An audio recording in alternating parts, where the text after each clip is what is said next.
Hasan Piker and Cenk Uygur are banned from the UK. They're as if they're like terrorists themselves. Like it's insane to me. And the fact that we have no clarity on whether this is ever going to be reversed is just crazy, especially since look, Glenn, this is a thing that enrages me to no end, and I don't know how other Americans are able to live with it. We are being attacked by a country, a foreign country, and its lobbyists when we, the American people, are forced to bankroll that foreign country's wars. This is unbelievable. I've been banned from the United Kingdom. It turns out the British government went out of their way to ban me from the country. So, gee, I wonder why. But hey, don't say anything.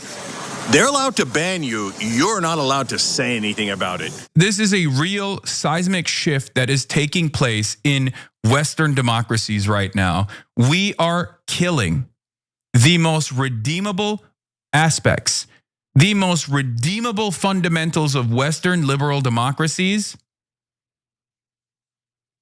at the behest of Israel. Well, luckily we have actual journalists working for Dropsite News who looked into this to see whether pro-Israel forces were involved in getting Cenk Uygur and Hasan Piker banned from the UK. And lo and behold, they were able to confirm it.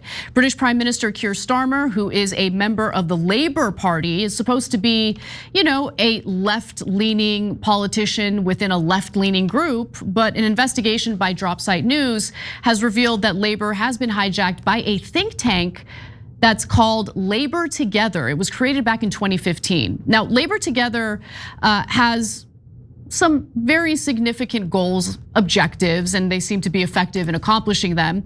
One of the main reasons why Starmer's government functions as a punitive pro-Israel regime is because of how this think tank has essentially supported, funded, and bolstered the Labour Party in recent years. Its primary function, as described by Dropsite News, was to steer the Labour Party away from Jeremy Corbyn's politics and toward more neoliberal policy, which has been incredibly destructive for both the UK and the United States.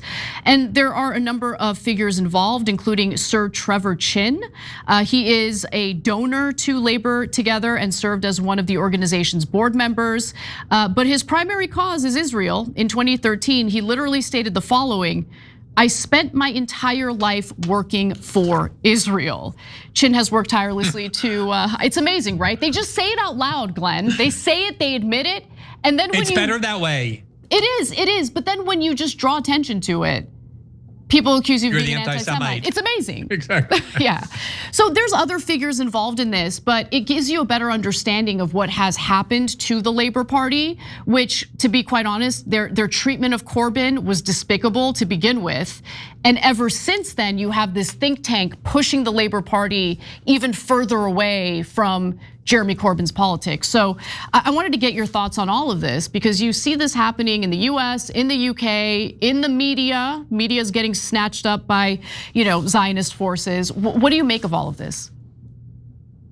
Yeah, I think this is a really important point. I think finally people understand the influence of the US lobby, the Israel lobby in the US, which is the most well-financed for a lot of reasons. More Jews in the US than any other country except Israel, as well as the fact that the US is the most important country to Israel since we pay for their wars and their military. But there's very powerful Israel lobbies in most countries throughout the democratic world. I covered what happened to Jeremy Corbyn in real time because I actually really admire Jeremy Corbyn. Don't agree with him on everything, but I admired him. I've admired him for a long time. When he took over the Labour Party, it's hard to express what the analog would be. It's not really even as if Bernie Sanders took over the Democratic Party and became the nominee, which he almost did. And you see what the establishment did there. They cheated in the 2016 race. Jeremy Corbyn's a much more radical figure, much more anti-establishment, much more populist, much more leftist, and definitely much more vocal about his opposition to Israeli aggression and the atrocities they've committed long before October 7th. And when he won and the leadership race in the Labour Party, and they tried to oust him for years, and he stayed until 2019. And that race, though it was depicted as a landslide against him, he actually came very close to being the British Prime Minister.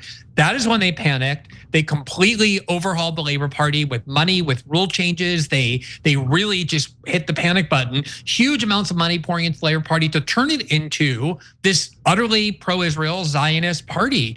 And that was what led to things like the disaster of Keir Starmer appointing Peter Mandelson as UK ambassador to the US. But what they did to Jeremy Corbyn, which was took this man who, whether you agree with him or not, has been, just admired for his personal conduct, his treatment of people over the many decades, an anti-racist activist, and turned him into an anti-Semite, the most cynical, disgustingly false smear campaign I've ever seen. And the Labor Party that now runs the UK is the byproduct of what happened there, which is flooded with Zionist money, with pro-Israel money.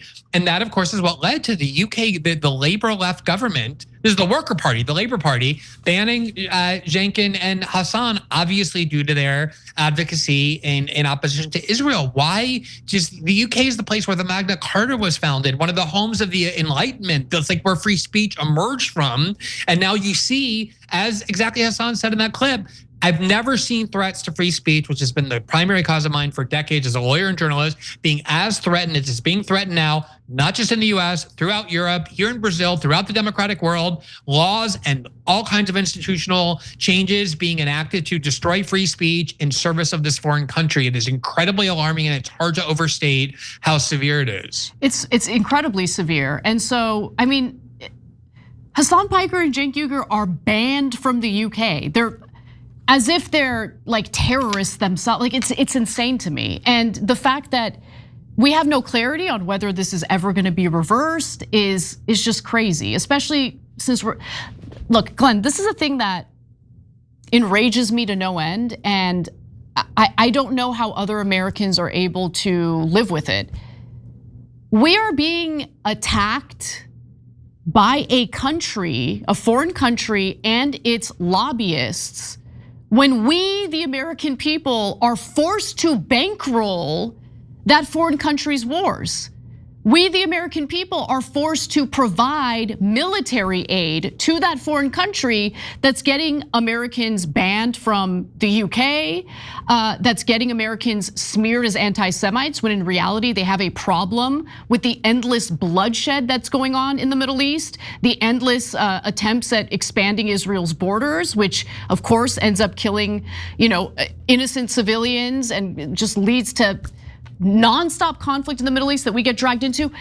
The fact that we are paying for it and at the same time being victimized by the very government that we're forced to fund in order for them to do all this stuff in the Middle East is infuriating. It's infuriating. Look, I don't know what your plans are for the summer, but if you're still paying Verizon or AT&T tons of money for your phone plan, you should stop. Really, stop right now. My friend Andrew Yang, the guy behind Universal Basic Income, launched a phone company, and he's basically giving money away. He loves to do that. Seriously, it's been a total game changer for me. I use it. Here's the deal. If you sign up right now, new customers get the first 3 months completely free. No tricks, no catch. The whole summer, totally free. That's money you can spend doing things you actually enjoy, like going to the beach, going to a concert, grabbing ice cream with your friends, whatever you want. Not convinced? Here's the cherry on top. Noble Mobile actually pays you to use your phone less. The less data you use, the more cash back you get right into your account. So not only are the first 3 months free, but the 4th month could be super cheap too, with all the cash back you've gotten in the first 3 months. And don't worry, you're still getting great, reliable coverage on T-Mobile's 5G network. I'm telling you, this deal is too good to pass up. Stop throwing money away. Do yourself a favor and let Noble Mobile pick up the tab for your summer plans. Why spend your summer doom scrolling when you can be out having fun? So make this switch today at tyt.com/switch. That's tyt.com/switch. When you see images of IDF soldiers writing Cenk Uygur's name on a missile that they're about to drop onto the heads of children in Gaza, how does that not infuriate you? Have a little bit of respect, Israelis. Cenk Uygur's hard-earned money partly paid for those weapons. But it's like the sense of entitlement, Glenn, that drives me crazy. And then you move on over to the United States and what's currently happening with our media. I want to read you a headline today. I noticed that you also posted about it on X. This is from the California Post. CBS News boss Barry Weiss, poised to oversee CNN editorial operations. I mean, because she's been such a success over at CBS, their viewership has plummeted under her leadership. I guess they're, motivated to do the same thing to CNN. Not that their numbers are necessarily that impressive, but all of this is happening, and anyone who calls it out, like Cenk Uygur and Hasan Piker do, gets labeled an anti-Semite. If you go out of your way to buy up legacy media in order to control it with a pro-Zionist message, then how are you gonna argue that Zionists don't control our media? They do. But if you say they do, I mean, yeah, go ahead. Yeah, then you're an anti-Semitic trope. I think the most underappreciated story of the last 2 years was, 5 years ago, Trump said we should ban TikTok because of China, and nobody cared. There were nowhere near enough votes to ban TikTok. Nobody got near banning TikTok because of China. No one took that seriously. After October 7th, they see young Americans going out and protesting Israel. They think that it's because they're seeing so many videos of what the Israelis are doing in Gaza and people talking against Israel freely on TikTok. And the ADL says you have to ban TikTok. And within 6 months, you have both parties in Congress coming together with the Biden administration to ban TikTok or force its sale into the hands of somebody who the ADL finds more comfortable. And lo and behold, it ends up in the hands of Larry Ellison and a consortium led by him, filled with people who have devoted their lives to Israel. He's the largest single donor to the IDF. So he controls TikTok. They put an IDF soldier, an American woman who went to Israel and joined the IDF in charge of censorship.